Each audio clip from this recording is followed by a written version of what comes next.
Guntur MP doctor Pemmasani Chandrasekhar కేంద్ర మంత్రిగా ప్రమాణ స్వీకారం చేశారు. దీంతో గుంటూరులో సంబరాలు అంబరాన్నంటాయి. టీడీపీ రాష్ట్ర కార్యనిర్వాహక కార్యదర్శి గణపతి శ్రీనివాసరావు ఆధ్వర్యంలో బాణసంచా కాల్చారు. విద్యానగర్ నుంచి ఎన్టీఆర్ విగ్రహం వరకు భారీ ర్యాలీ నిర్వహించారు. చంద్రబాబు, పవన్ కళ్యాణ్ జిందాబాద్ అంటూ పెద్ద ఎత్తున నినాదాలు చేశారు.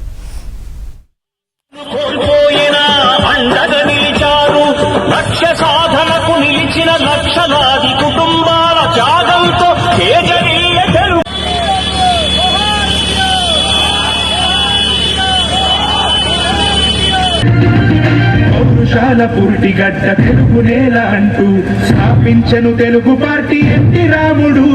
నవ్యాంధ్రకు నుడికారం కొత్త వెలుగు అంటూ పక్కాలను పట్టే చంద్రబాబు నాయుడు.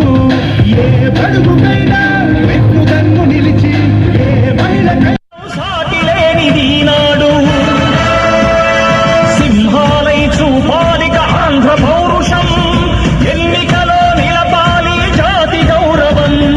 నందము ఏ పదవి ఆశించక విభేదాలు లేక ఆస్తులు కోల్పో